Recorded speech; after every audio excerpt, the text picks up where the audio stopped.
अलैकुम। यार आप सब लोगों को पता होना चाहिए कि हमारी फ़ौज ने इंडिया की बैंड बजा दी है। यार एक बग़ैरत की मैंने तस्वीर लगाई हुई है, देखो इस बग़ैरत कुत्ते को भी कोई बताओ कि भाईजान तुम्हारे इंडिया की बैंड से बैंड बजा दी है हम लोगों ने, तुम भाग चुके हो और अब जंग बंदी बंद हो चुकी है। यार ये बहुत बकवासें करता रहता है, इसको पता मेरी तरह होता कुछ नहीं है और ये सोशल मीडिया पे अपने आप को फेमस करने के लिए, फेम हासिल करने के लिए बहुत बुरा भला कहता रहता है पाकिस्तान को। खुदा की कसम इसकी वीडियो जब भी मेरे आगे आती है ना, मेरा दिमाग ख़राब हो जाए इसकी वीडियो देखा तो मेरा दिल कर रहा था कि मैं बगैर ध्यान चौथ को कोई 10-12 गालियाँ सुनाऊँ। इस वजह से मुझे स्पेशली वीडियो बनानी पड़ गई। भाइयों प्लीज़ इस बगैरत को बताएं कि तुम लोग भाग चुके हो। इस सांडे का ना शक्ल देखें, इसकी बगैरतों वाली शक्ल है।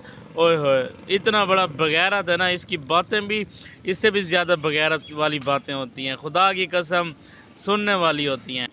अगर आप लोगों ने ना ख़बरों को एंजॉय करना हो ना तो इंडिया के चैनल पे जाके बैठ जाएं। ओए होए बस ख़बरें सुनते रहे और हंसते रहे। हमें तो पता है कि हमारी फ़ौज और हमारी आवाम कैसी है। अभी जिस गेंडे की ना मैंने तस्वीरें लगाई हुई है ना, ये गेंडा तो मैं कहता हूँ कि अव्वल नंबर का गेंडा है, बहुत बड़ा गेंडा है। मैं कहता हूँ ऐसा बंदा मैंने नहीं देखा जो डायरेक्ट ही बैठ के बक बक करता रहता है। बक बक का मतलब तो सारे जानते होंगे ना, ये वही करता रहता है सोशल मीडिया पे बैठ के। इसकी मैं वीडियो कोशिश करता हूँ मेरे सामने ना आए, लेकिन जब भी मैं फेसबुक ऑन करता हूँ फेसबुक पे इसकी वीडियो मेरे सामने आ जाती है। फिर से मुझे इसकी वीडियो थोड़ी सी भी देखनी है तो ये हो गया जी हमने तबाही कर दिया लाहौर में 15 मिनट में। अभी इसने वीडियो में कह रहा था हमने 15 मिनट में लाहौर में धुआं ही धुआं छोड़ दिया। और पागलो हमने तो 5 मिनट में तुम्हारे पूरे इंडिया में धुआं छोड़ दिया है और तुम हमारी बातें कर रहे हो। डूब के मरना चाहिए तुम लोगों के लिए, डूब के मर जाने का मकाम है।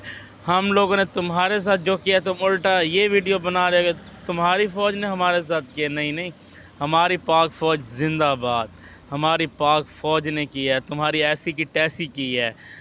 जाके अपने मुल्क में देख, मुझे लगता है तू किसी कमरे में छुपा बैठे डर के मारे कोई तेरे ऊपर ही बम्प न गिरा दें। जाके बाहर देख तेरी कैसे तबाही हुई पड़ी है गेंडे।